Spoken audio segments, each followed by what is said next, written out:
In the year 64 AD, Emperor Nero needed someone to blame for the Great Fire of Rome. His choice?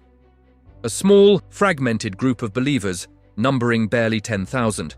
A group so despised that burning them alive seemed reasonable to the watching crowds. But here's the question that historians still wrestle with today.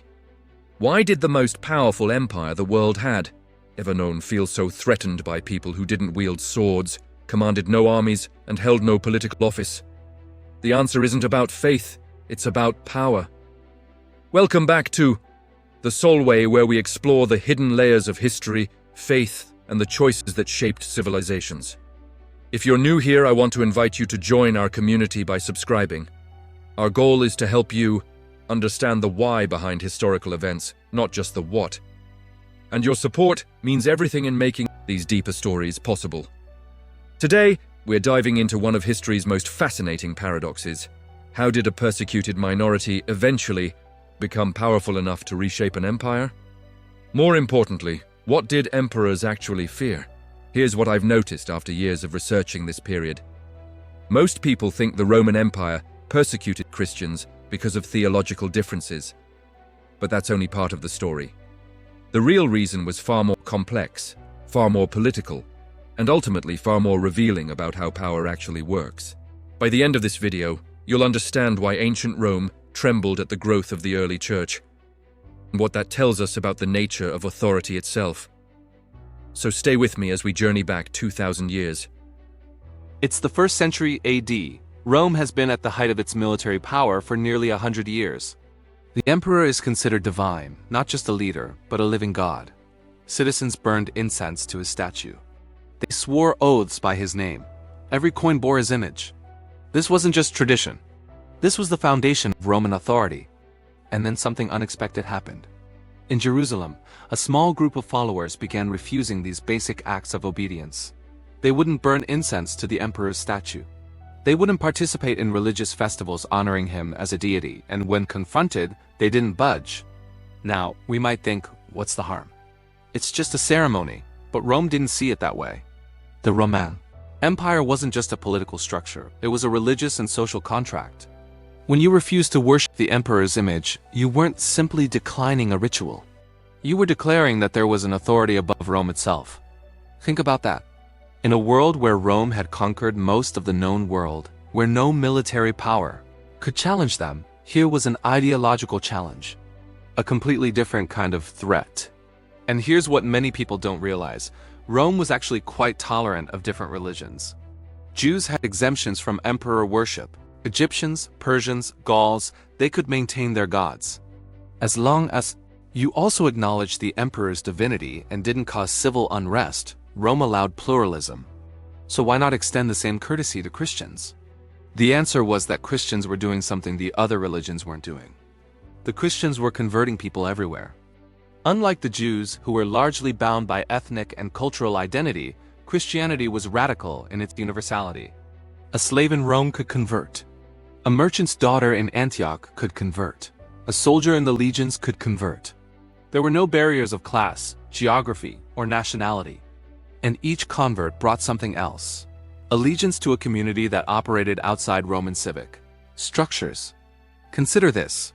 A Christian's primary loyalty was to their congregation and to what they believed was a divine law above earthly law. When local authorities issued a command that conflicted with Christian teaching, what would they do? The answer made Rome nervous. Imagine you're a Roman governor in a province. You can handle rebellion, you have soldiers. You can handle economic disruption, you have administrators. But you can't easily handle widespread, decentralized communities where thousands of people share a loyalty deeper than any political bond, who are willing to die rather than compromise their principles. Throughout the 2nd century, as Christian numbers grew, so did the sophistication of Roman responses. It wasn't blind hatred. It was calculation. Here's something to consider. Did Rome fear Christianity as a religion? Or did Rome fear what Christianity could become as a political force? Drop your thoughts in the comments below. The emperors certainly seemed to make a distinction. Under some rulers, persecution was sporadic and localized. Under others, it became empire-wide policy. What changed? Not the theology, the scale. When Christian numbers remained small, they were merely eccentric. When numbers grew to perhaps 10% of the empire's population by the 3rd century, they became a strategic concern. Now we reach the crucial moment, the one that changes everything. The year is 312 AD. Emperor Constantine is marching toward Rome to face his rival Maxentius. In the night before the critical battle, Constantine reportedly experiences a vision. A cross appears in the sky with words meaning, "In this sign, conquer." Constantine wins the battle. Whether the vision was real, metaphorical, or political calculation is a debate for historians. But what's certain is this: Constantine emerged as the sole ruler of Rome's Western Empire, and he made a startling decision. He converted to Christianity. Now here's where it gets fascinating from a political perspective. Constantine didn't ban other religions. He didn't suddenly overturn centuries of policy overnight. Instead, he began extending privileges to Christianity that no religion had received before. Christian churches were granted tax exemptions. Bishops were given judicial authority. Christian clergy were exempted from certain civic duties. This wasn't an act of faith alone. It was an act of genius.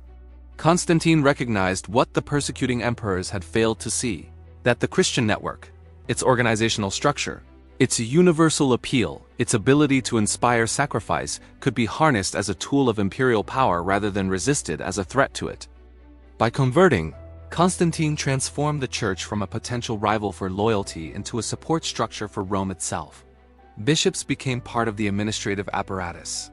Christian teaching could be shaped to support imperial authority. Within decades, Christianity shifted from persecuted minority to imperial religion.